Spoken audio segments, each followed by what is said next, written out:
Making headlines for this week of February the 5th. Throwing down the gauntlet. Mohawk initiative kicks in today, targeting historical abusers. Financial transformation. Perceived economic meltdown targets big European banks. Starship designer. New whistleblower shares info on his participation in secret space program ship designs. And effects of solar flares. Sun activity contributing to human evolution and expansion. With news around, upon, within, and beyond our planet, the program making disclosure official. This is Cosmic Vision News. Here is Jeffrey West. Greetings and blessings to all. The Mohawks of Grand River have now launched the initial phases of their plan to not only reclaim the lands and funds that have been taken from them since before the Confederation of Canada in 1867, but also to initiate more international actions that will expose entities that have harmed and stolen from other Indigenous nations worldwide. Although CVN has mentioned the Grand River Mohawks in stories in the past, last week was the story that gives people a bit of an introduction to the Grand River Mohawks, who they are, why they are different from other Indigenous nations in Canada, what has been done to them, and who it has been done by. This week, the ball is being put into motion as to how the Mohawks are planning to move forward, not only for their interests, but as mentioned, the interests of other Indigenous nations, and also humanity in general. It is a legal initiative because the Mohawks are dealing with corporate entities that only understand commercial rules on their terms. It is much bigger than this, however. It is an emotional initiative, for it seeks to reclaim and re-empower the Indigenous Earth wisdom that the global cabal has been seeking to remove from the world, because this wisdom represents a direct threat to all that gives this cabal its power. Most importantly, however, it is a spiritual initiative, a movement to not only reclaim lands, but to work in partnership with any individuals, companies, and allies that truly understand what it means to live under the great tree of peace and are willing to work and serve others, but also our planet that sustains us. It is about creating a new world within an old world that will render the old world obsolete. On a human spiritual level, the Mohawk Initiative seeks to work in a form of unofficial partnership with other initiatives that are being currently undertaken worldwide to help strip this global cabal of the power it has held historically over humanity and the planet, arguably for centuries. Last week, CVN introduced briefly the story that before Canada became a country, the Mohawks fought on behalf of the UK and the monarchy. In recognition of this, a parcel of land, their original beaver hunting grounds, was deeded to the Mohawks through an agreement known as the Haldimand Treaty. A Grand River Trust Fund was set up to sustain the Mohawk families, as well as the other 6 nations and other allies, such as the Delawares and Tutelos. What the Mohawks are able to prove, that most other Indigenous nations appear unable to prove, is that not only were monies from this fund stolen and used without the consent of the Mohawks and paid to numerous entities around the lands, now known as the Corporation of Canada, this money was never repaid, and now all the beneficiaries of these monies, including the monarchy of the UK, are on the hook for the return of these funds. The Mohawks can now also show that since Canadian Confederation in 1867, the Canadian government has embarked on campaigns of cultural genocide, crimes against humanity, and theft of the land deeded to the Mohawks before the government ever existed. This is a huge story, and it has the potential to radically shake the foundations of Canada, although this is not the intention of the Mohawks. The intention is not to upset the status quo, but to recreate it in a more life-honoring and life-affirming way. And those who willingly choose to align with the Mohawks will have the potential to benefit from living on lands that are truly free, and having first access to healthier foods, jobs with green businesses and industries, as well as having access to greater health and healing opportunities. The initiative will not be easy, but it has the potential to become much easier with the help of allies and the support of people choosing a more holistic way of living that honors our planet according to the Mohawk Great Tree of Peace. As lands are reclaimed from this global cabal worldwide, people will have a choice to how they wish to live, but the precondition will be that people live in a sacred bond to the earth and to the Great Tree of Peace. There will be those who may not fully understand what this means. Let me try to rephrase it another way, perhaps in a more legal terminology that people may better understand. Harm no one, respect the property of others, and honor all contracts and treaties. These three criteria form the basis of what may be considered natural law. Everything else that has been created by the commercial system of justice known as admiralty law is not law at all. It is a system of rules that have been given the force of law. These rules were created by people in power. The people in power never consulted the general population on these rules. They abused the power given to them in being elected to create rules that were not consented to by the people, and other rules were created to put people into fear if they did not follow all rules. Living as a natural human being outside of all the commercial rules will be very liberating to many who understand how they have been kept as slaves to fear, to debt, to separation, and to criminal systems such as fiat currency banking and commercial admiralty law. All of this and more is going to be called into account. Today, Friday, February 5th, the Mohawks of Grand River have begun sending out official letters from the office of Orerakoa, the Mohawk Wolf Clan chief, with authorization and support from the Mohawk workers and elder women from the Turtle, Wolf, and Bear clans, who represent the power of the feminine energy in this more matriarchal society. The first letters will be delivered to officials in Brant County and the city of Brantford, where many or most of the Grand River Mohawks currently reside, and this will be addressing their immediate land claim and the debt owed by the city to the Mohawks. Following this, letters will be delivered to various entities that were beneficiaries of the historical funds of the Mohawk Trust before Canada became a country.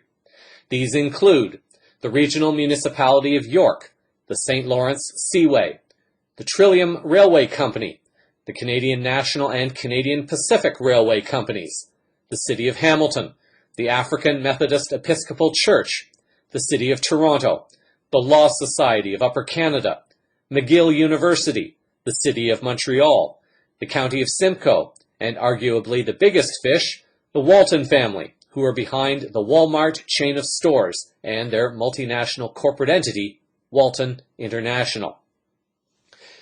It should be noted that in December, a statement put out by Canadian National Railways indicated that CN would be giving $5 million for Syrian refugees in Canada.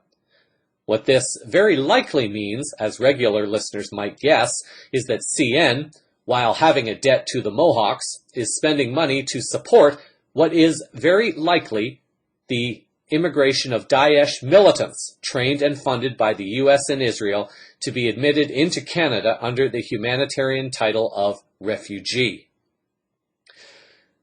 Last year, CVN reported Daesh, the group known as the Islamic State, as having said that they were going to smuggle their militants into European countries as refugees and then begin to cause trouble. The world is witnessing increased unrest in European countries, and this is likely to happen in Canada, but this is a different story. Also named are various individuals, also named in these letters, are various individuals and entities in governance, including the Province of Ontario, the Province of Quebec, the Clerk of the Privy Council in the Federal Government of Canada, the Minister for Indigenous and Northern Affairs, the Prime Minister of Canada, the Governor-General of Canada, the Judicial Committee of the Privy Council in the UK Parliament, the Queen of England, and the Governor of the Bank of England. The federal, provincial, regional, and municipal governing entities in Canada who were named in this letter were given a cease and desist letter.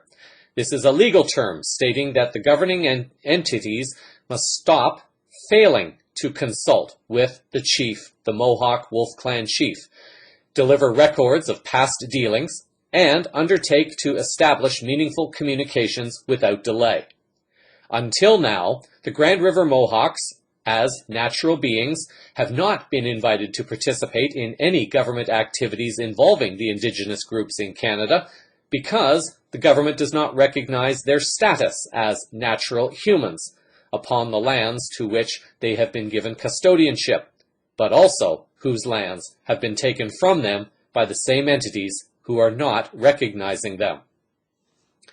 The other entities, additional parties, were also further issued requests to acknowledge and or clarify current and historic indebtedness, values, and payments made to the Kanien'kehá:ka, the Mohawks, of Grand River, respecting lands and monies misappropriated between the pre-Confederation years of 1784 to 1867 by the Crown. Each entity was given 14 days to respond with the appropriate information. Assuming no responses are received on or before this date, now the 19th of February, a second letter will be included stating that they have been duly informed, given the opportunity to reply, and, in choosing not to reply, have now opened the door for possible legal action against them. This will be reported on more in the coming weeks. Essentially, in 2 weeks, what the Mohawks expect to confirm is this: who among those in the list intend to cooperate as allies with the Mohawks, and who is choosing not to cooperate with the Mohawks and thus risk further legal action. The following is a short statement from Bill Squire, spokesperson for the Mohawk workers. He shares a very quick summary of the residential school program and what it did to the Mohawks and how important it is to move forward.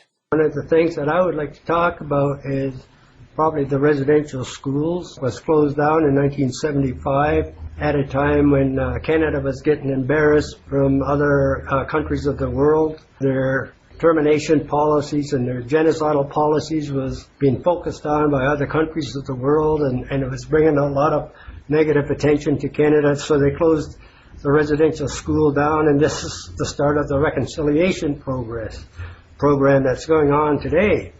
And I'm here today, and I'm going to tell the people that their genocidal policies is still in full effect yet today. You know, the fact that we're living on reserves in this modern day, and it really tells me that there's something wrong. There's something wrong with this whole big picture. The fact that the Indian Act is on us, what does that mean? What's the meaning of it? And I'd like the listeners to find out what it means. It means we're under full control. So I believe personally that no reconciliation can begin until Indigenous people of these lands have their own territories back and restored to original jurisdiction. And then only this reconciliation progress could start. But I would like to leave a message with other Indigenous people of certainly Canada and North America that we would like to form an alliance with people who think the same way that we do. And that's the message I would like to leave here. If there is people out there, get in touch with us. And through this program, you can find contact with us. In the meantime, the Mohawks are inviting Indigenous groups and corporate entities to submit a 1 to 2 minute greeting, either in English or in their native language with an English translation provided, indicating their support for the initiative and their desire and commitment to work in cooperation with the Mohawks in creating lands where people can live peacefully and in greater harmony with each other and the planet, while creating societies that are committed to living in ways that honor the planet and the great tree of peace. These greetings will be posted on a new website being created for this initiative, and the Twitter account will be reactivated so any choosing to follow this initiative will be able to do so. CVN may choose to air some of these greetings in upcoming broadcasts.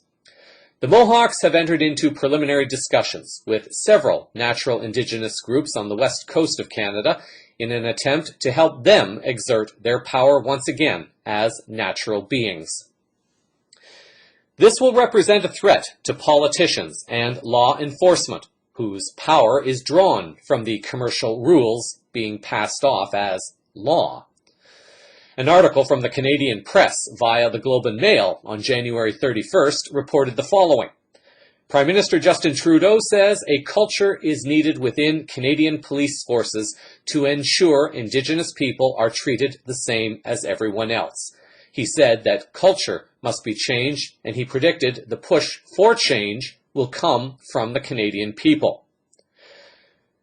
Trudeau's statement may be seen as hypocritical to those who understand the difference between those who have surrendered to corporate identities and those who have kept their natural freedoms and rights, given that the Trudeau government has not demonstrated a formal willingness to include the Grand River Mohawks in any discussions relating to Indigenous affairs in Canada.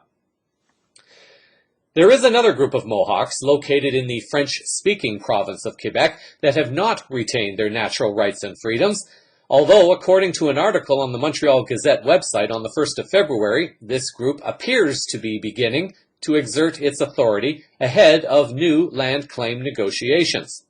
According to the article, last week, the Kahnawake Band Council finalized a report outlining the demands of its community members as it moves toward a new round of land claim negotiations with the federal government. Though the report is confidential, Grand Chief Joe Norton made it clear there's one point the Mohawks won't back down from, and this is the French Mohawks.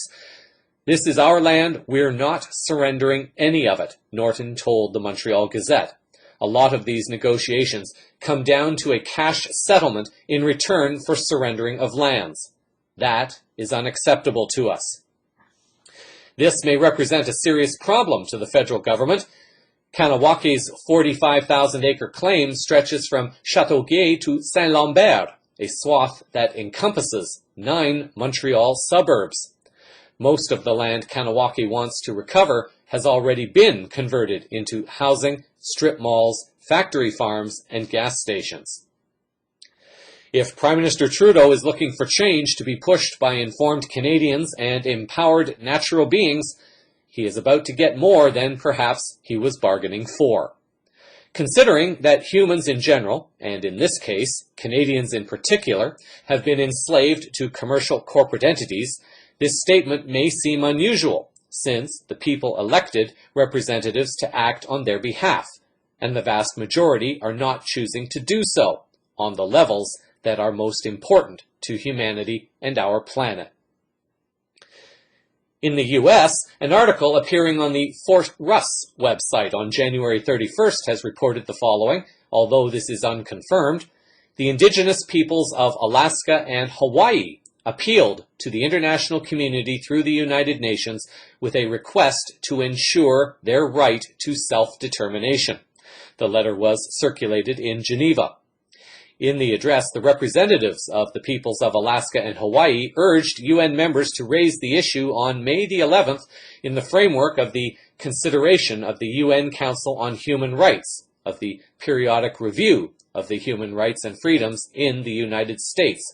This, according to the TASS news agency. The appeal emphasizes that the sale of Russian Alaska to the United States in 1867 did not mean the transfer of sovereignty over Alaska to the United States, and the U.S. invasion of Hawaii in 1893 was a violation of bilateral treaties and international law. Now, for those of you who are paying attention closely, you may have noticed that the sale of Russian Alaska to the United States occurred in the exact same year that Canada confederated, 1867. The territory of Alaska and Hawaii in 1959 were absorbed by the United States through deception and deliberate breaches of the mandate and UN principles and the process of self-determination. stated the document. Going back to Australia again this week, an article on the nationalunitygovernment.org website last October 1st reported the following. Gillard Michael Anderson, convener of the Sovereign Union and co-founder of the 1972 Aboriginal Embassy, made the following statement after departing an Indigenous community in South Australia, the lands belonging to the Anangu Pichanchachara Yankuni Chachara, and he stated that Chilpi, Wati, and Pompa, meaning the senior lawmen, and law women, have now come to understand how the authority of the Chukurpa law is what gives the sovereign peoples, the Anangu, dominion in the absolute sense over their lands and territories. White man law is an imposed law, and they no longer accept that the white man law is to prevail on or within their country. They have now decided to develop their own strategies for their Chukurpa law to be the effective law in their lands as it was before the white man came. Murray George, the chair of the Pichanchachara Yakuni Chachara Law and Culture Party, said, "Queen got no right here. This is our country under our Chukurpa law and culture." Further down, the article adds the following. Another significant issue that was voiced is for people to understand is that Chukurpa, meaning dreaming, in one place has a song line to another, and this is replicated across the continent. We may speak many languages, but we have one law. They also proposed that there can only be one way to unite our people, and that is under our Aboriginal law, not under white man law, as white man law is about division, not unity. As this article was from last October, it was noted that there would also be a Sovereign Union's Gathering of Nations in November, meaning last November, in the Australian capital of Canberra. One of the issues reportedly on the table was the discussion of how to let the world know that Indigenous law is the law of the land and not the Queen's law. For those who may be having some challenges attempting to connect the dots, let me explain it this way. Before Canada, there was the monarchy of the UK, Turtle Island, now known as North America, and all the Indigenous nations upon Turtle Island. As the corporate entities of Canada and the United States came into being, these entities stripped away the natural status of the Indigenous peoples and forced them into their own corporate entities so that they could be governed and controlled by commercial rules given the force of law. In the U.S., Indigenous nations that surrendered their natural rights and freedoms became identified by terms such as tribes.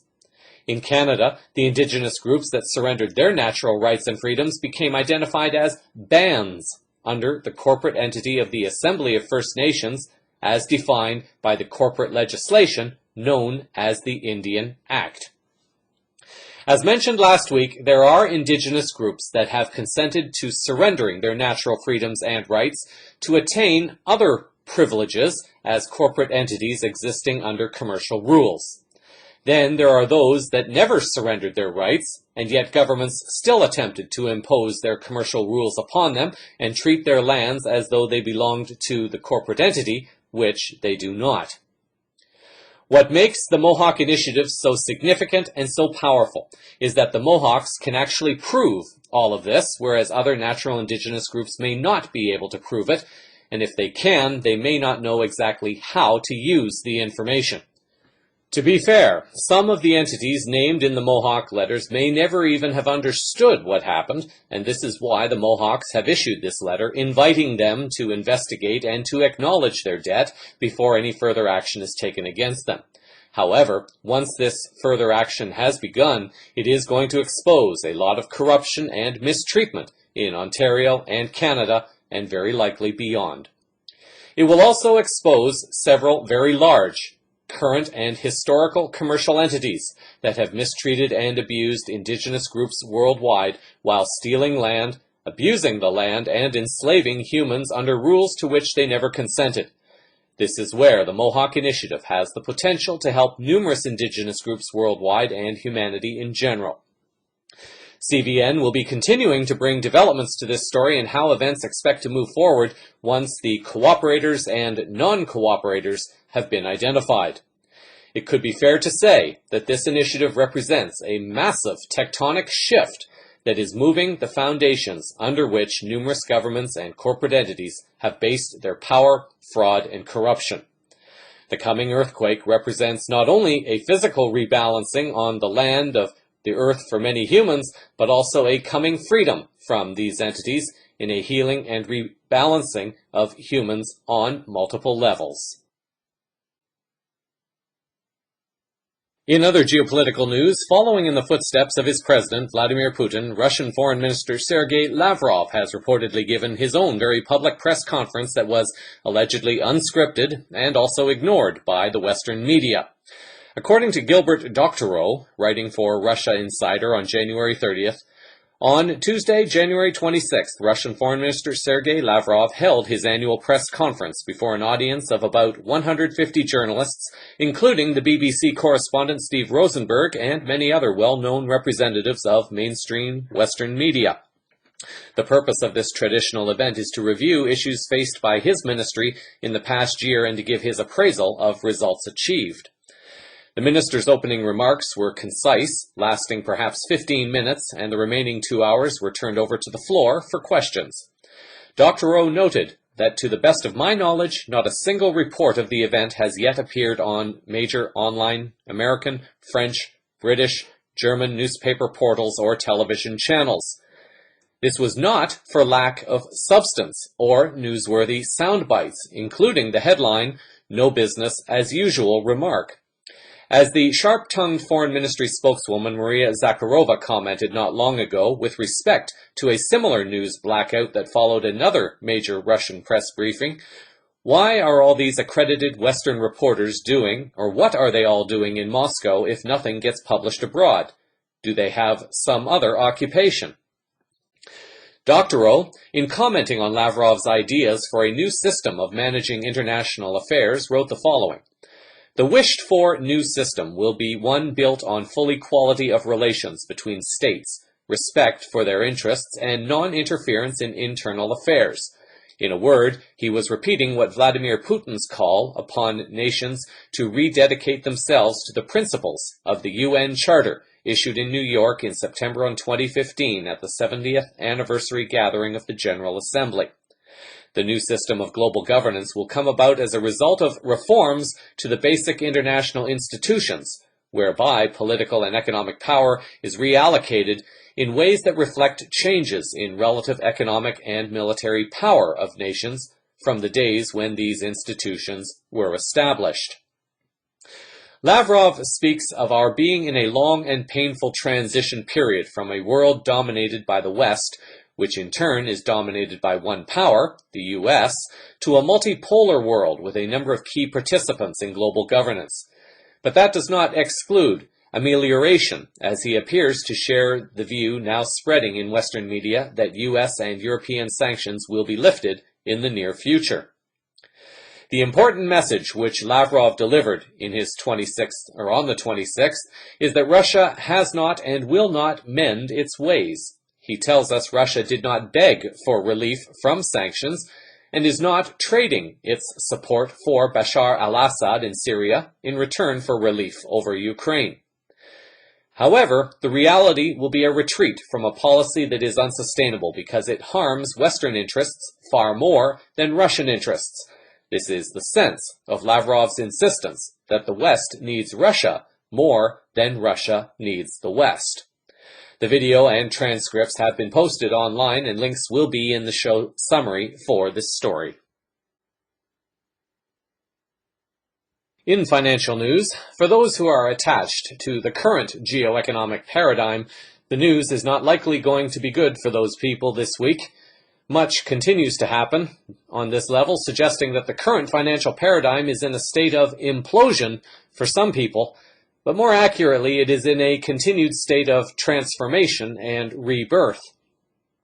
There are two events this week in particular, one involving the Bank of Japan and the other involving banks in Germany. In Japan, an article appearing on the Geopolitics.co website on February the 3rd wrote the following. The financial crash is already happening, and the central banks are visibly panicking. They are now resorting to negative interest rates for the first time.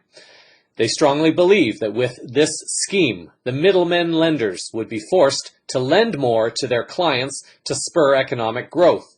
Otherwise, they would be charged for parking their money with the central bank. To explain this concept a bit more, the article continues. The policy, which means banks are essentially paying for the privilege of parking their money, represents a last resort for a country that has struggled through a quarter century of weak growth. In theory, negative rates will push banks to lend more to companies, which would then spend and hire.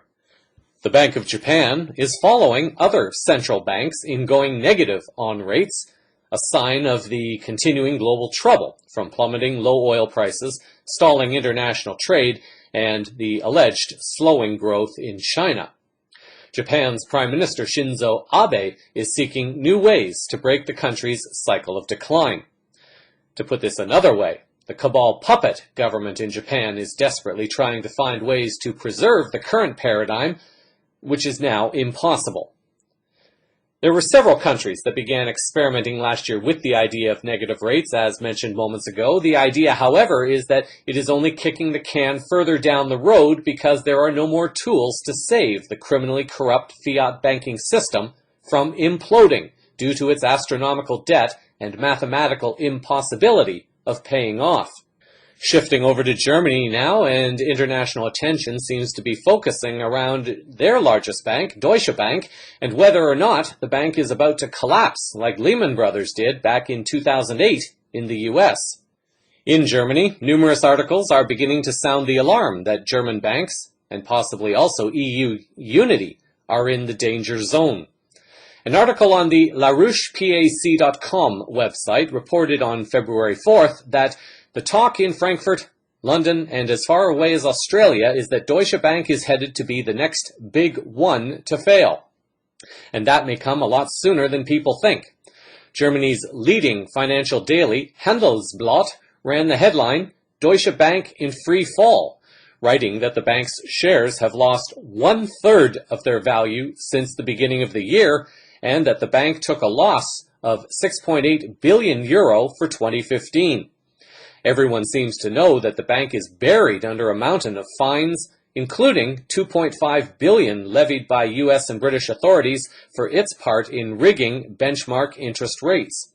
This figure could rise to $12 billion because of other pending cases on illegal activities. The news has been circulating for more than a week now, and in fact even much longer. Leanna Brinded, writing for Business Insider UK, noted the announcement by Deutsche Bank that after the news, Deutsche Bank's supervisory board confirmed that the German lender's management board would not get bonuses for 2015. John Worthing, writing for the London Express on February 5th, writes that the crisis goes beyond just Deutsche Bank and Germany. Deutsche Bank, Credit Suisse, Santander, Barclays, and Royal Bank of Scotland, RBS, are among the stocks that are falling sharply, sending shockwaves through the financial world, according to former hedge fund manager and ex-Goldman Sachs employee Raoul Pal. At the height of the financial disaster in 2008, the government was forced to step in and rescue Lloyds banks and RBS from liquidation, while the European Central Bank gave huge bailouts to Spain, Greece, Portugal, and Italy. There is already destabilization in Europe stemming from the refugee Daesh invasion. There is talk that a number of European countries are upset with the US at having to follow their lead in issuing sanctions against Russia for something that Russia didn't do, invade Ukraine. Many European countries have more trade with Russia than they do with the US, and this crisis is making them wonder if these sanctions are really worth it. At the same time, however, many of these same countries have already signed up with the new Asian Infrastructure Investment Bank in China. It has been reported that in order to do business with this bank, countries must stop using the worthless US dollar for international payments. and that countries begin to move towards having a currency that is backed by gold or some kind of physical resource. The cabal is desperately trying to scare as much money out of the uninformed, fearful investors as possible. Had the transition occurred back in 2001, on the day when September the 11th happened, as was the alleged original plan, the transition would have been easy compared to 2008. Had it happened in 2008, one of the other windows of opportunity during the last banking crisis, it would have been perhaps painful, as Iceland experienced, but with the right choices, it would have transformed the world. Iceland arrested bankers and politicians and allowed banks to fail in 2008 instead of bailing them out and transferring the burden onto the taxpayers. Now, in 2016, it's going to be harsh and in some cases brutal, but it's going to be necessary if the world is to finally break free from the criminal banking element of this global cabal. Another story from within the last 10 days or so was reported on CNN as they tried to propagate the fear that a potential exit from the European Union by the UK is hurting the value of the pound. Keep in mind that currency rates are manipulated, although the public generally does not understand this. What is likely happening is that with the increased calls for exiting the EU from within the UK, the currency manipulators are attempting to scare the public back into accepting their plans. Now, what could also be happening is that the currency rate is merely being reset to its true value as part of the conditions of doing business with the AIIB. CNN was only focusing on the pound without giving attention to other currencies around the world that have dropped significantly in value, including the Canadian dollar, which is currently sitting around 72 cents US. CVN has attempted to explain why the US dollar is so high at this time, because countries are beginning to offload their US debt bonds, forcing the secret branch of the US Federal Reserve, the Exchange Stabilization Fund, to buy up these bonds to maintain the illusion that the US dollar and the US economy is strong, which is far from true. The financial decisions happening in Europe seem to reflect, although I could be wrong, they seem to reflect a serious fracture forming in the NATO alliance, and this would be a very strong incentive for the NATO controllers to destabilize Europe with Daesh militants and scare the markets with currency crashes and bank bailouts. The ride is only beginning, so stay tuned. Global change is in progress. In general news, in England, RT has reported on February the 5th that a UN panel considering the case of Julian Assange has concluded that the WikiLeaks founder has been arbitrarily detained.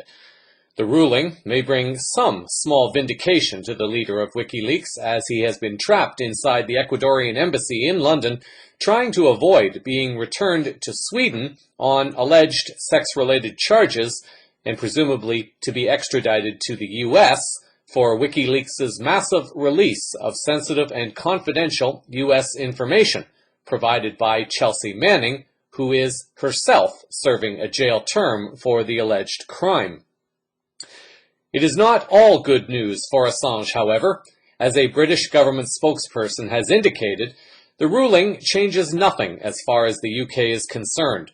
As well, according to the article, the Swedish government expressed its own disagreement with the UN decision and questioned its legal competence to consider issues related to fugitives' self-confinement, such as asylum and extradition. RT has noted that an allegation of rape is still outstanding and a European arrest warrant is still in place, so the UK continues to have a legal obligation to extradite him to Sweden. As the UK is not a party to the Caracas Convention, we do not recognize the diplomatic asylum argument, the statement said in reference to a 1954 treaty between Latin American countries, under which Ecuador gave Assange diplomatic asylum at its embassy. The UN Working Group on Arbitrary Detention, called WGAD, had ruled that Assange was entitled to freedom of travel and to compensation for his detention, and called upon the UK and Sweden to act accordingly. The article continues, WGAD's opinions are binding, but the UN relies on the goodwill of member states to enforce its decisions. Christophe Péchou from the Office of the UN's High Commissioner for Human Rights, which oversees the working group, said on Friday. This leaves the question of what would happen to Assange if he chooses to leave the embassy, as he said he would. We have no way of knowing what will happen, but given the heavy surveillance he is subjected to and the international arrest warrant, which is still valid, he is likely to be arrested, the UN official said. The WGAD vote was a rare case of a split vote, as opposed to the unanimous vote. Of the 5 voting members on the panel, the member from Australia abstained since she shared the same nationality as Assange. The only member who voted against the motion was the member from Ukraine, and given the current relationship Ukraine has with the US, and that Ukraine is seeking membership into the EU, it should not be a surprise that the Ukraine vote was politically motivated. A London Independent article from the previous day, February 4th, had reported on Assange's statement of his intention to walk out of the embassy at 12 noon on February the 5th, had the UN group ruled against him. In a separate story, RT covered Assange's address to the media and public, and Assange stated that the ruling was a victory that cannot be denied, commenting that the UK and Sweden have lost at the highest levels. What happens from this moment is unclear, but the indications at this time suggest that a shift may be taking place, at least within some branches of the UN, to recognize the importance of whistleblowers and the information that they bring to the world, exposing the lies, frauds, and criminality that politicians and bureaucrats hide behind to protect themselves and their activities. This is what commercial rules masquerading as white man law does to the world. On last week's newscast, CVN mentioned briefly a number of meetings that Pope Francis had participated in, including meetings with IMF Managing Director Christine Lagarde and Iranian President Rouhani. Whether one truly admires what he is doing, or whether one believes his actions are a smokescreen, or whether one believes he is attempting to atone for alleged crimes in his past, it is pretty hard to deny that he has set an example that no other pope in recent memory has ever attempted. Actions speak louder than words, and CVN has been trying to bring into greater awareness that our planet is moving through an incredible shift in human and planetary consciousness. There is still great debate as to why this is happening and how this is happening, but many people would seem to be in general agreement that something very profound is going on, even if one is not yet able to explain it nor understand it. This group, known as the Global Cabal, of which the Vatican, Roman Catholic Church, and the Jesuits are a part, along with most other religions, is breaking down, and people who either have had a change of heart or who have been waiting for the right opportunity to come forward to talk because they feel safe and protected to do so, are beginning to do so. In the cases of Chelsea Manning, Julian Assange, and Edward Snowden, among others, they have been punished for their efforts while others have not been. This is harder to explain and may not be fully understood until the greater truth of what is happening and why becomes more mainstream. Different souls take on different missions to help facilitate the awakening of humanity, and it is this movement that has begun to shake the foundations of the global cabal. It is the movement that this group has been desperately trying to prevent by keeping people sick, in debt, in fear, and addicted to all distractions of media, sex, sports, entertainment, computer games, and also war and conflict. Each individual, in his or her path, is serving in her or his unique way to contribute to the overall goal. For some, this means enduring a hardship, and for others, it may mean living a hardship. And for others still, it may mean having to participate in situations and events that they may not have wanted to in order to get to a position where they may be able to begin to influence and make a difference. Although not perfect himself, the actions of Pope Francis at least suggest that he is not of the same mold as previous popes. It is not our place to judge what we do not know. We can, however, look at actions. This week, another significant meeting for the Pope has been reported by RT on February the 5th. According to the article, the head of the Russian Orthodox Church, Patriarch Kirill, is to meet his Roman Catholic counterpart, Pope Francis, during an historic visit to Latin America. The groundbreaking meeting is to happen in mid-February in Cuba. The meeting between the heads of the two major Christian churches would be an unprecedented move to mend a millennium-long rift between the Western and Eastern branches of the religion, which started with the Great Schism back in the year 1054.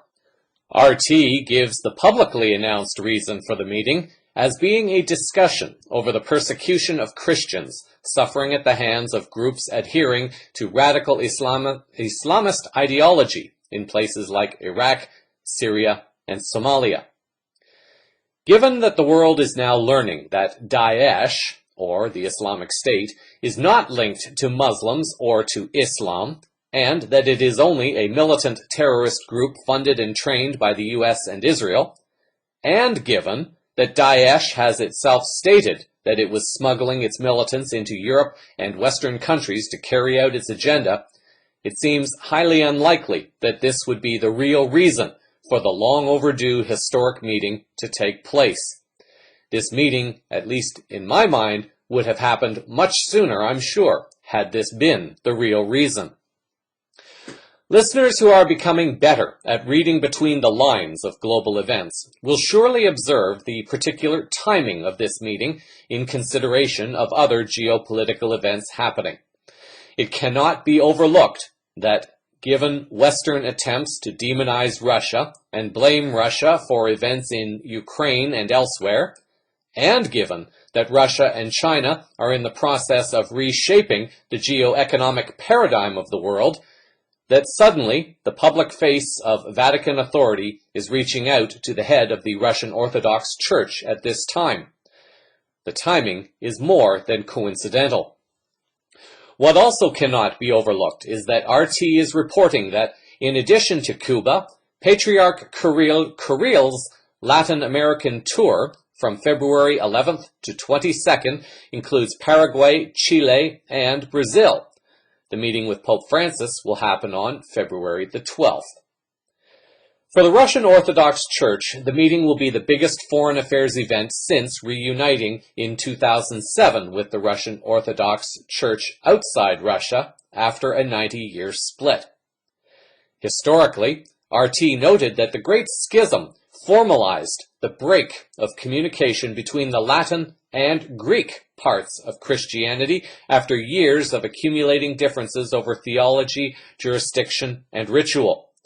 The division endured over centuries, with mutual anathemas declared by the Pope and the Patriarch of what was then Constantinople, now the city of Istanbul, in 1054, nullified only in 1965. Although clear for some, and less clear for others, there is obviously a movement in the works to reshape various aspects of the global structure, and I am expecting that we will be hearing much more about activities of this nature in the coming weeks and months, even if the true reasons are not given regarding meetings and events taking place. In disclosure-related news, we look this week to an article posted on the exopolitics.org website by Michael Sala on January 26th, reporting on information offered by whistleblower William Tompkins. According to this article, over a 12-year period, beginning in 1951, William Tompkins worked for an above-top-secret think tank within the Douglas Aircraft Company, designing kilometer-long anti-gravity spacecraft covertly requested by the U.S. Navy. Now, aged 92, Tompkins becomes an important whistleblower by exposing the secret projects he worked on in his newly released autobiography, Selected by Extraterrestrials: My Life in the Top Secret World of UFOs, Think Tanks, and Nordic Secretaries. Tompkins supports his claims with numerous documents, including 2 designs he completed for space battle cruisers and space carriers that would decades later become the backbone of the U.S. Navy space battle groups.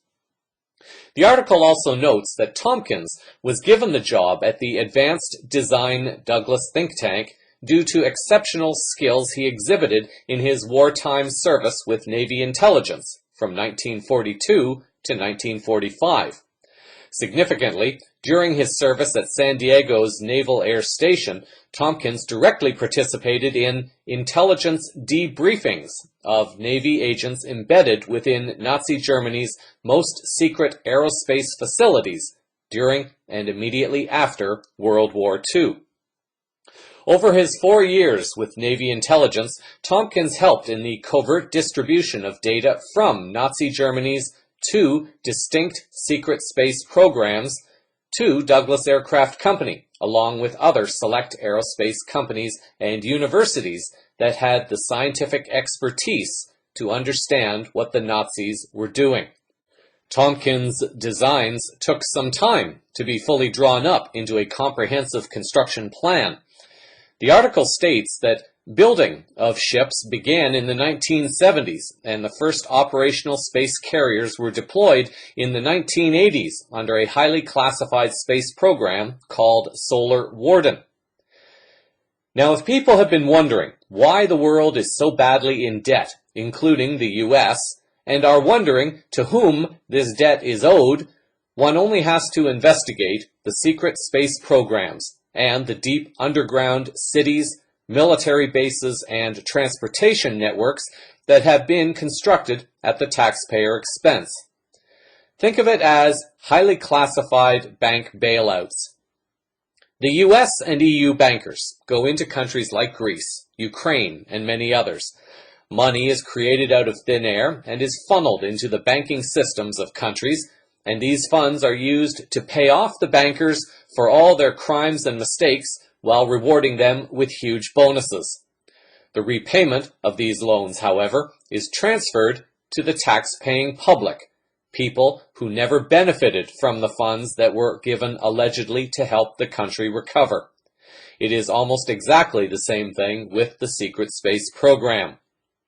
Funds for all of this come from various areas, including the pharmaceutical industry, the petroleum industry, the banking industry, and also the U.S.-controlled global money transfer system known as SWIFT.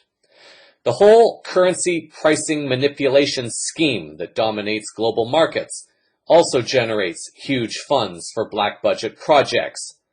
The U.S. dollar, as a global reserve currency, has been a smokescreen for projects of this nature as the global cabal skims money off the conversion into U.S. dollars from the exporting country and also from the conversion from U.S. dollars into the currency of the importing country.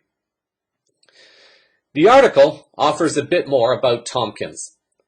Finally, Tompkins' phenomenal design abilities were publicly recognized by Navy officials back in 1941 who made statements to the national press about his highly detailed models of previously classified naval battle groups.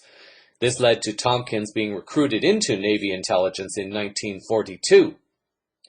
The documents that Tompkins has supplied in support of his testimony confirm that he had the skills, background, and employment history to have worked on large anti-gravity spacecraft that were secretly designed under contract to the U.S. Navy while he was employed at Douglas Aviation from 1950 to 1963. As was reported a few weeks ago on CVN, the first episode of the relaunched X-Files mentioned the issue of advanced anti-gravitation transportation technology that had been reverse engineered from recovered ET technology.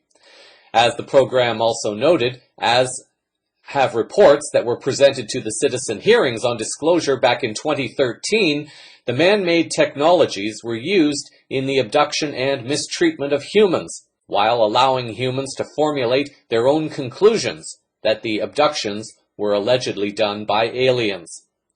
Until recently, the existence of such technology was not generally accepted as true. Whistleblowers such as Tompkins and also Corey Goode have been communicating more extensively on these technologies and also these secret space programs. Several years ago, CVN was arguably one of the first media in Canada and possibly even the world to present a formerly top-secret document detailing information on Project 1794. The final development summary report was dated from April 2nd to May 30th, 1956, and offers information on the development of anti-gravitational transportation at the Avro Aircraft Facility near Toronto, Canada. This document, still in my possession, outlines numerous diagrams and details about this program. Canadians are familiar with the story of the Avro Arrow, an advanced military jet that was years ahead of its time at that time. Several craft were manufactured and successfully tested before the U.S. military suddenly pulled the plug on the program, shut down the facility, destroyed all the craft, and then took all the employees with the knowledge and expertise to work in places like NASA and other secret programs in the U.S. What the public was not aware of was that there was also this other secret program. At the time this happened, there was an individual working as the Associate Minister of Defense within the Canadian government of the day. This man is Paul Hellyer, a man who is currently establishing credentials within the disclosure movement for the information he has to share on the topic. Hellyer has also written a book exposing the corruption and the global cabal, a book entitled The Money Mafia. CVN has attempted to contact Mr. Hellyer on more than one occasion to get his comments on this secret program that was taking place at the time when he was in the government and during the time these advanced jets were being built and destroyed. Mr. Hellyer has yet to respond to CVN's requests for an interview. The project demonstrates clearly that people within the U.S. military and also within the Canadian military and airline industries were very much aware of advanced anti-gravitational technologies that could have been used for the greatest benefit of humanity, but instead were suppressed and militarized for private control, while unleashing a massive transportation infrastructure throughout North America that was dependent upon oil and the big oil cartels that controlled the oil and its price. As one begins to grasp not only the scope and depth of the ET disclosure movement, but also the scope and depth of the scams, frauds, and lies that have funded the cover-up and the creation of secret technologies and programs, it begins to blow the mind just how interconnected the cabal scam really has been over all of humanity and our planet. It also highlights why actions such as the Mohawk Initiative are becoming increasingly important in empowering humanity to create and live in more peaceful and life-affirming ways.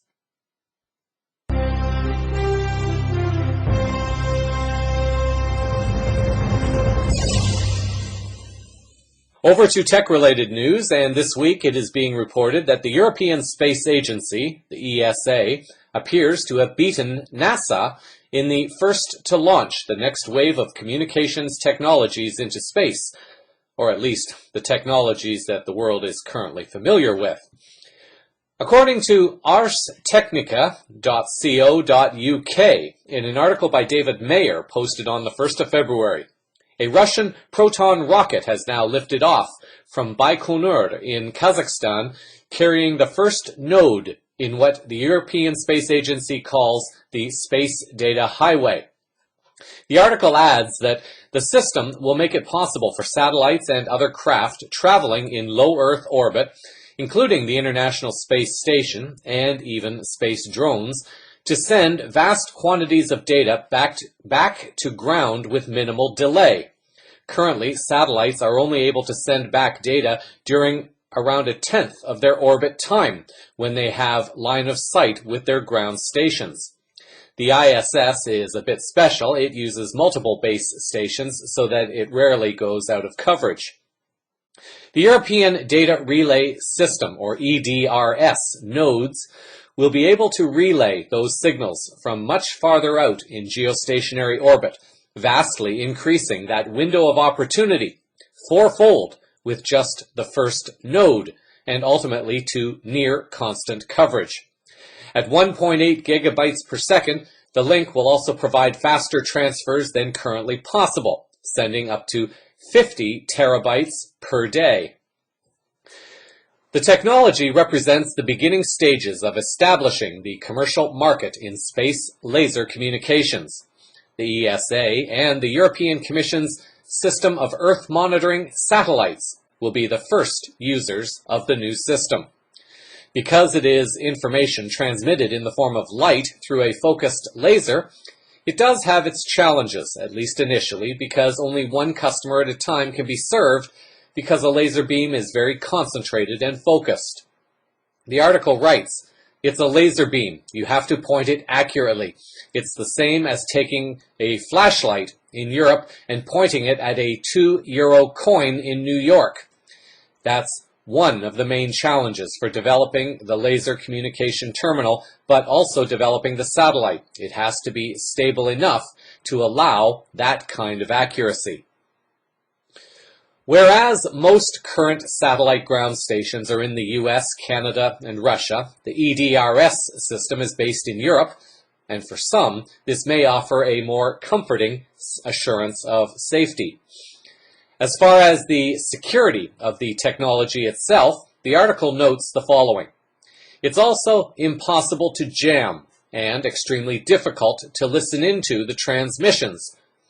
The links between the EDRS nodes and Earth will be highly encrypted, and the laser links between the nodes and their customers will also be pretty secure. It's communicating with a laser beam. If you wanted to eavesdrop on it, you'd have to fly in between the two communicating satellites within that accuracy, which is basically impossible.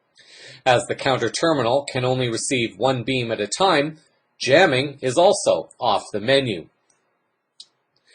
The narrowness of infrared waves provides another advantage over radio communications.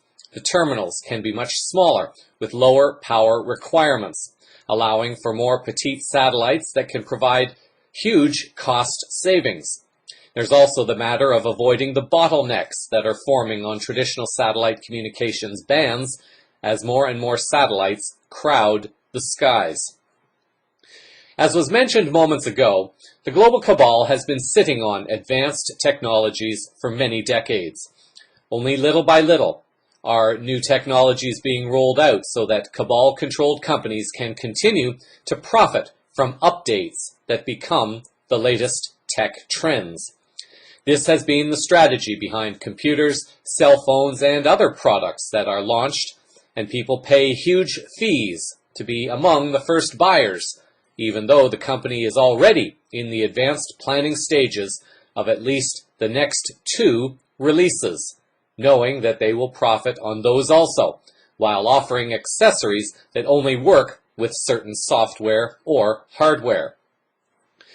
Until people begin to realize how they have been manipulated by clever marketing schemes and also understand that there are always going to be corporate campaigns to profit, these companies will continue to steal consumers' money away. Now, defenders of the old paradigm will argue that this is just the way the world is, that the world needs businesses to provide the products that allow one to function in the current world. In the old geoeconomic and geopolitical paradigm, this may have been true. However, people are becoming increasingly tired of having to be forced to live a life trapped in a job they no longer love because they are feeling exploited. They are tired of watching their relationships fade away because they have to work harder to compete. They are tired of having to pay for childcare services, debts, and mortgages to maintain a standard of living in a material world that only contributes to greater sickness and disease. Given the options, many would now choose not to live like this. There are ways to create new products, new services, and new industries, and a new way of living and being that does not require one to be a slave to a system that one did not consent to be a slave to. The people must become the drivers behind a new way of living, while also making conscious choices to stop supporting companies contributing to all the problems, and choosing to support products and services and companies that reflect the world one chooses to be a part of. Laser communication is just a temporary step in the evolution of humanity. As humanity continues to evolve, as long as the global cabal is removed from the equation, humanity will begin to develop communication more at the telepathic levels, a capacity that has already been demonstrated but has not been readily accessible by most humans because of the societal structures and pressures that the global cabal has created. The full human potential has been denied and actively suppressed.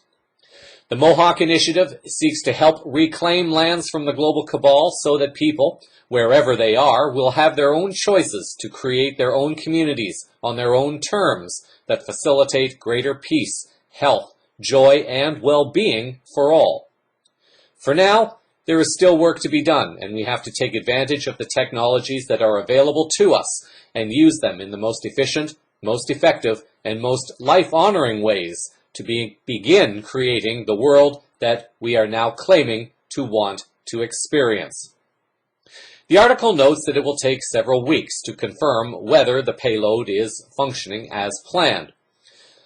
Malcolm Wright, an optical engineer at NASA's Jet Propulsion Laboratory, commented on NASA's work in the article, but he also hinted at the future. He was quoted as saying that, further out, we are developing the technology for deep space projects to fly optical communications on a Discovery-class mission. Given the current knowledge about deep space technologies, it might seem that this statement is a form of soft disclosure to prepare people for the reality that things are already far more advanced than the people have been led to currently believe. Another subject that is more advanced than current sources are releasing is the area of free energy. This concept was also mentioned on the X-File as the source of energy that powered the anti-gravitational ship. The mainstream media is failing miserably in covering and documenting the attempts by many people these days in creating their own free energy devices. The global cabal is threatened by this, as numerous reports are available on the internet, for example, reporting that the U.S. state of Florida is attempting to have off-grid living deemed illegal. Again, this would be under commercial rules being given the force of law and consented to by uninformed people who are fearful of being arrested, fined, or otherwise punished. It is getting harder and harder to hide. And now, a new documentary that has been screened at the Vienna Film Festival seeks to bring the concept of free energy into greater public awareness. An article by Arjun Valia, appearing on the New Earth Media webpage on February the 2nd, has reported that Toby Grotz is an electrical engineer who has researched new energy technologies since 1973. Grotz has worked in the aerospace industry, was involved with Space Shuttle and Hubble telescope testing in a solar simulator and space environment test facility, and has been on both sides of the argument when it comes to exploring energy generation. He has been involved in exploring oil and gas and geothermal resources, as well as coal, natural gas, and nuclear power plants. He is very passionate about new energy generation and recognizes that the time to make the transition is now. Grotz is also a close friend and colleague of Paramahamsa Tiwari, electrical engineer and former executive director of the Nuclear Power Corporation of India. Tiwari's background includes engineering project management for construction of nuclear power stations. In Austria, a docudrama about Tesla's vision and the work of Paramahamsa Tiwari has just been released. The pair can be seen together in the film, and you can also view pictures of the machine, which has been built and independently tested as high as 250% efficiency. In the past, where the global cabal would attempt to bribe, then undermine, then intimidate, and ultimately kill anyone who sought to introduce information and technologies that they could not control and profit from, it seems that this cabal has lost its abilities to finance the core group of enforcers and assassins to carry out their dirty work. This can be witnessed by the increasing number of people attempting to talk and present the subject publicly, but also by the increasing number of people who are attempting their own projects and putting their videos online to teach others how to reproduce the technology. The article adds that the implications of this are far-reaching and have been written about extensively within the field of theoretical physics by researchers all over the world. Today, we are beginning to see that these concepts are not just theoretical, but instead very practical. In fact, back in 1984, a researcher at Hughes Laboratory by the name of Robert L. Forward demonstrated something remarkable, the Casimir effect, which is a small, attractive force that acts between two close, parallel, uncharged conducting plates. A paper published in the Journal of Foundations of Physics Letters in August of 2001 shows that the principles of general relativity can be used to explain the principles of the motionless electromagnetic generator, or MEG. This device takes electromagnetic energy from curved space-time and outputs about 20 times more energy than inputted. The paper demonstrates that electromagnetic energy can be extracted from the vacuum and used to power working devices, such as the MEG used in the experiment. In writing his review of the documentary film, Grotz writes, on October 28, 2015, the documentary film Out of the Void premiered at the Vienna International Film Festival. As far as I know, and this is Grotz still writing, this is the first time a film of this nature has been presented to an international audience at a film festival. The film is, in part, a docudrama about the attempt to go beyond the known frontiers of science and to literally go into the void to extract energy. Tiwari's discovery requires that the laws of physics, as now taught, must be modified to recognize that space is not empty, and that the substance of space is the origin of matter as described in the Upanishads, and known by the ancient seers of India for more than 10,000 years. The website describes the film as follows, and this is just an excerpt from the full description. In the 1920s, Karl Schapaler claimed that he was able to develop a mechanism, a machine, by means of which a hitherto unexplored form of energy, free energy, could be accessed. He mobilized a great many supporters: the Catholic Church, members of the former German imperial dynasty, the English Navy, and numerous private persons were among those patrons who invested millions in his project. After delving into the past, the film undergoes a transformation, ending up in the present. In an industrial wasteland in Germany, a solitary experimental physicist continues to pursue the idea of free energy, while in India, the former head of a nuclear power plant is already working on an innovative generator which is intended to utilize free energy.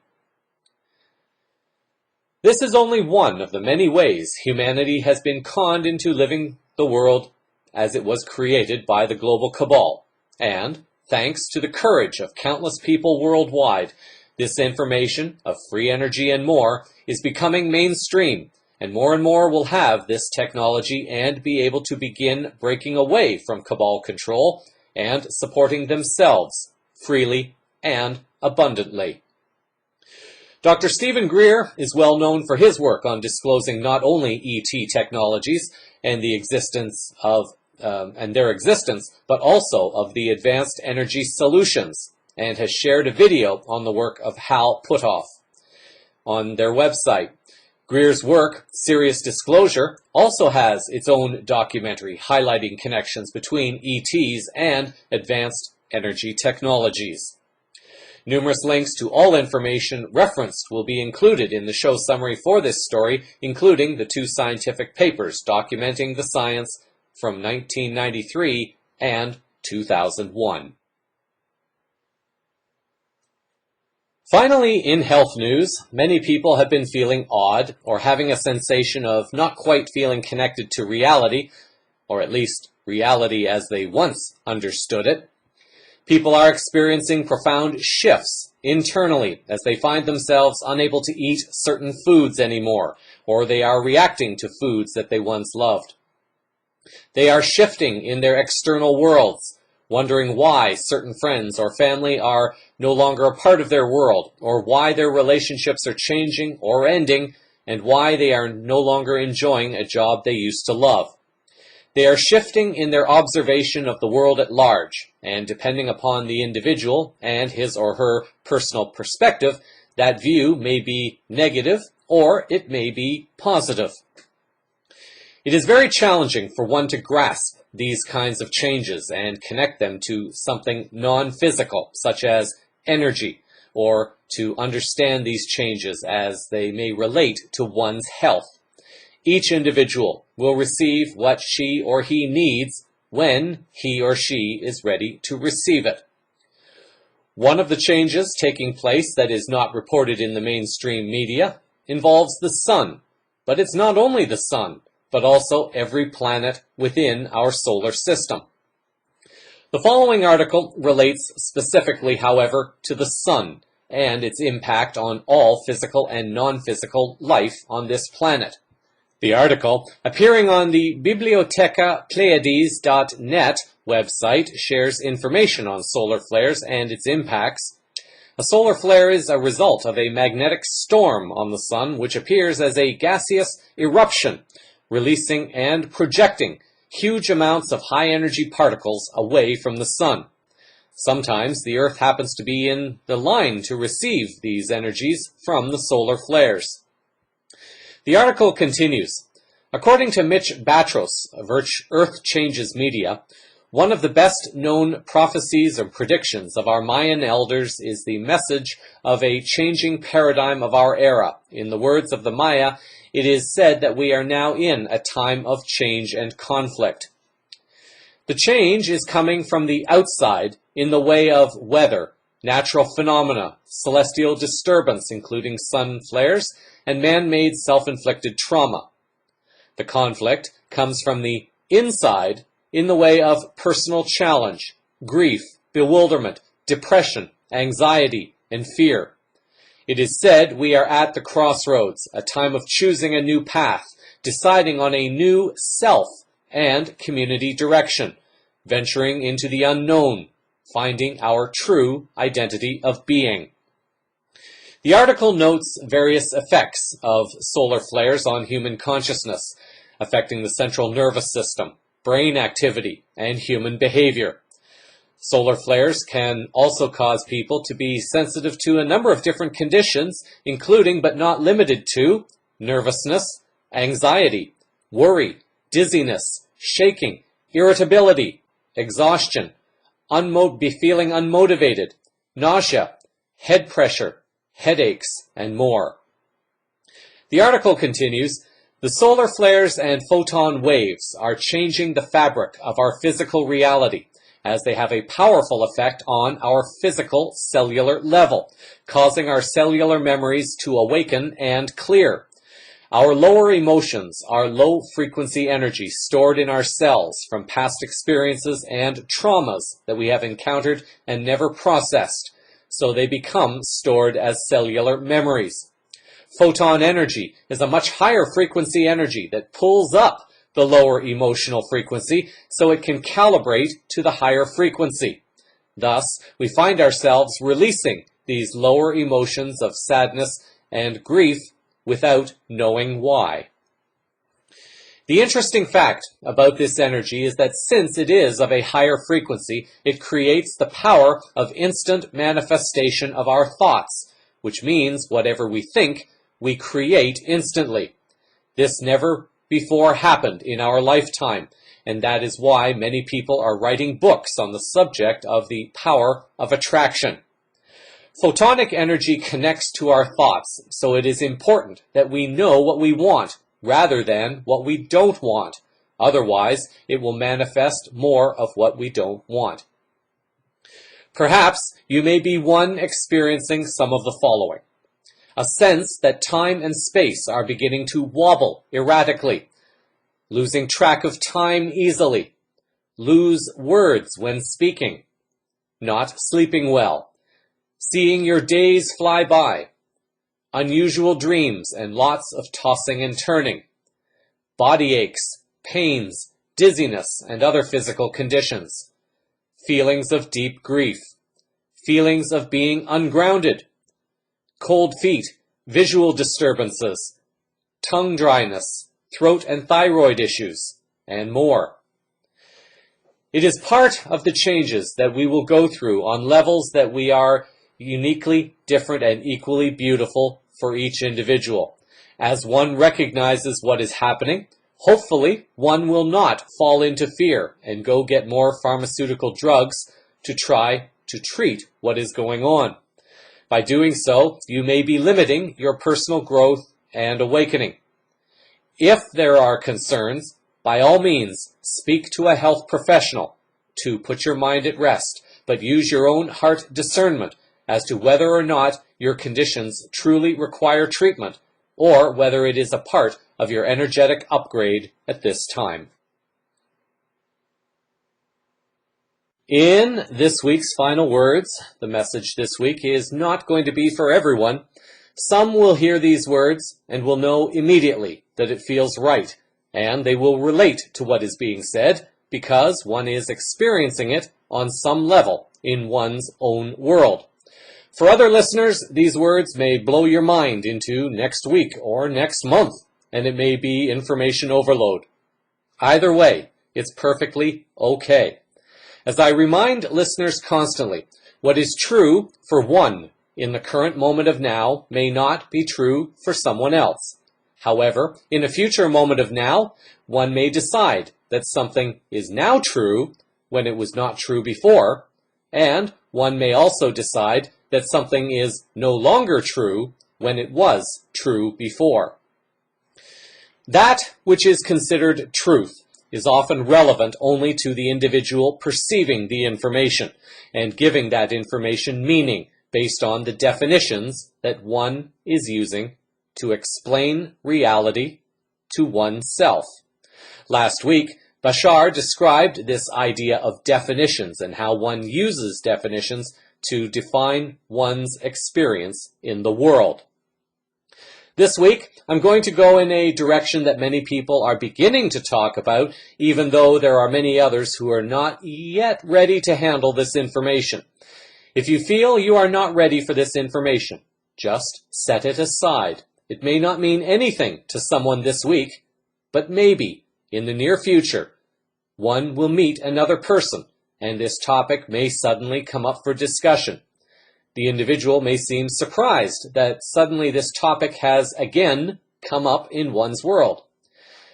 This is the magic of synchronicity, and as one pays attention to synchronicity and begins to follow it, things begin to speed up. Many are already describing the feeling that time is speeding up. There are those who believe humanity is moving in a particular direction, and this feeling is based on our current four-dimensional reality. Now, in the past, I often spoke about the 3D or third-dimensional reality, which is true to a point.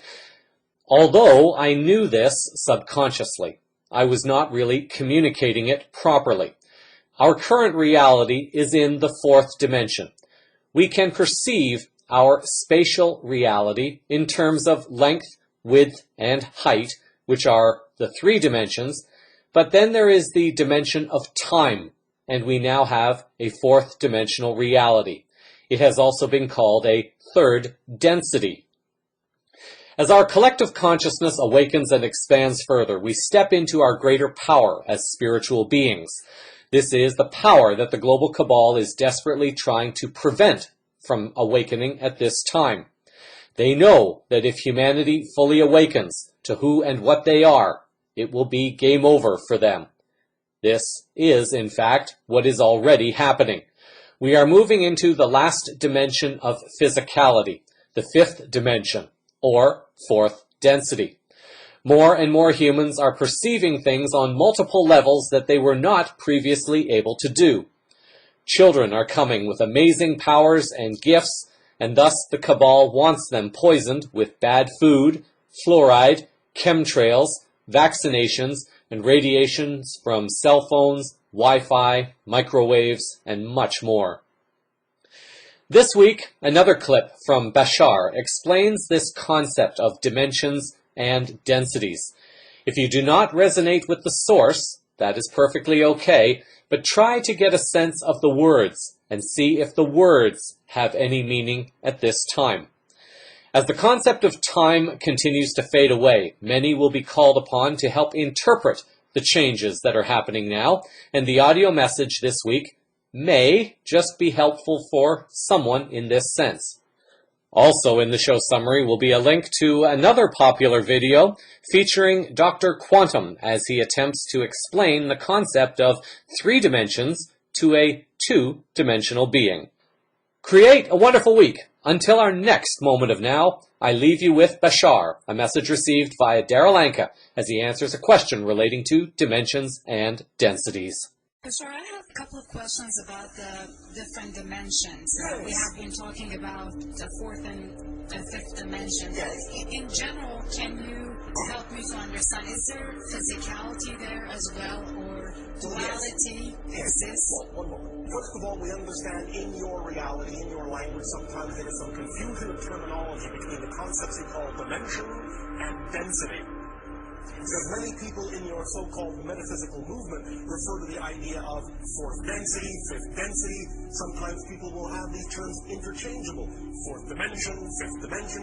They're not exactly interchangeable. Within the reality you would call your third dimension, it is actually a fourth dimensional reality. Because you have 3 dimensions of space and 1 of time. You understand? Yes. That makes it a fourth dimensional reality. So in reality, you're already in the fourth dimension. Obviously, it's physical. Yes? Yes. Now, within this fourth dimensional reality, you are actually also then going into what people on your planet have called fourth density. But that's because they are sometimes confusing the idea of third dimension to fourth dimension transference. But there is no fourth dimension transference because you're already there. So going into fourth density is actually going into the fifth dimension. Does that make sense? Yes. All right. Now, in going into the fifth dimension or fourth density, you will find again that what will happen is, yes, there is still physicality. Yes, there is still some degree of polarity. But again, it is not as fixed. You have more flexibility in space and time. You can find it becoming, shall we say, more slippery, unstuck, unglued, so that you can experience more synchronicity, which is your physical translation of experiencing that everything happens at once, that everything is connected. So a symptom, shall we say, a symbol, a marker of transferring from the fourth dimension to the fifth dimension, or from, if you wish, third density to fourth density, however you wish to frame it, same thing, is to relax the idea of that structure we talked about before that has been imposed upon your consciousness and let it be a little bit looser so that you experience more of the now and thus relax the concept of space and time so that you can become more slippery in space, more slippery in time, and find your consciousness moving around in space and time a little bit more fluidly. So it's those kinds of things that tell you that you are uplifting your frequency, uplifting your vibration, expanding your consciousness, becoming more aware of the fact that you live in the now. Because in the now, by definition, all things exist. So the more you live in the here and now, the less you need the concept of space and time because there are fewer details to focus on. When people focus on too many details, and they think they have to make their life work by going to this step and this step and this step and this step and this step and this step, well, you're creating steps that then require more space and more time in which to exist. But if you understand yourself more holistically and just go from here to there, and skip all the intervening steps, then you need less time, you'll experience less time and less space. You live more in the now where everything is, and you'll recognize everything is just already here and now. And you'll be able to access it more easily, and the symptoms of that access will be more synchronicity and more slippage in space and time. And also more sensitivity to perceiving with your senses other vibrations, other dimensions, other realities, other frequencies of energies. That's why more and more people now are also seeing more things from other realities, seeing color, seeing light they never saw before, seeing what you call spacecraft moving in other dimensions, seeing spirits of people that have passed on into the spirit realm. More and more and more this is coming into your society now because people are becoming heightened in their sensitivity to things that are representative of what's really here and now. Whereas in the old reality, you filtered 99% of that out. But now you're not doing so much filtering. So the way that I understand you is that we can definitely experience, let's say, fifth dimension in this physical world. The fifth dimension in that sense is the last level of complete physical reality. Beyond that, it is more quasi-physical, non-physical, which is where we're going. Our civilization. We're becoming less physicalized. We're now quasi-physical, quasi-energy beings. But you're just going into the very beginning of that level as a society. So we can experience that as we live here. And also the way that I see it is that we may choose, as we go through this growth path, and we may choose to experience our next lifetimes in, for example, in fifth dimension. Is that a natural progression of... It can be. It depends. It depends on your choices. It can be representative of a natural progression, yes. But remember, on that higher level, time is not linear. So you can actually choose a life that from physical reality's point of view would actually be before the life you're having now as your next life. Just because you think you might need that experience for your progression. So on that level, it's not linear. Because remember, from that level, you recognize all lives coexist simultaneously. And you're just keying into them in whatever order you think actually serves you best. So it depends on what you mean by progression. Because some souls will feel that they want to hop all over the place, and that creates the kind of progression they need. And some souls will do it very linearly. They will connect to their lives in what, from a space-time perspective, would appear to be one life after another, one dimension after another. But you don't have to do it that way. In fact, one of the things that lets you know you're really truly functioning on a higher level is that you really stop depending on linearity at all.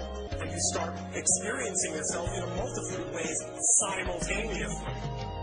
On a higher level, you will experience all your physical lives at once, at the same time, and actually be able to handle all that input, all at once. It's similar to the analogy we use on your planet of what you call a film strip. You have a strip of film. There are many frames on that film strip. You know what I'm talking about? Well, each physical life may be one frame. But when you are the projectionist, you can take that film strip and you can stretch it out in front of you and you can see all the frames at the same time. That's a different point of view. So from the higher levels, it's like that. And as the projectionist, you could say, well, now I'm going to look at frame 5. Oh, now I'm going to look at frame 1. Oh, now I'm going to look at frame 10. Oh, now I'm going to look at frame 3. Oh, now I'm going to look at frame 7. You don't have to do it in order because you see them all at once. So it's up to you. If it serves you to do it 1, 2, 3, 4, 5, 6, 7, do it that way. If it serves you to do it some other way, do it. So that is the sample of the unfolding higher consciousness news around the world this week. Cosmic Vision News is broadcast weekly from the CosmicVisionNews.com website. Links to stories used in this broadcast are published in the show summary, which is also on the website. CVN can be followed through Facebook, seen, the CVN YouTube channel, and on Twitter, Google+, and LinkedIn. Thank you for sharing your time with me. I'm Jeffrey West, reminding you that there will always be a reason why you meet people. Either you need them to change your life, or you are the one who will change theirs. Until our next moment of now, stay grounded in love, hold the vision of light and peace in your hearts, and keep those eyes to the skies. Disclosure is unfolding all around you. Namaste.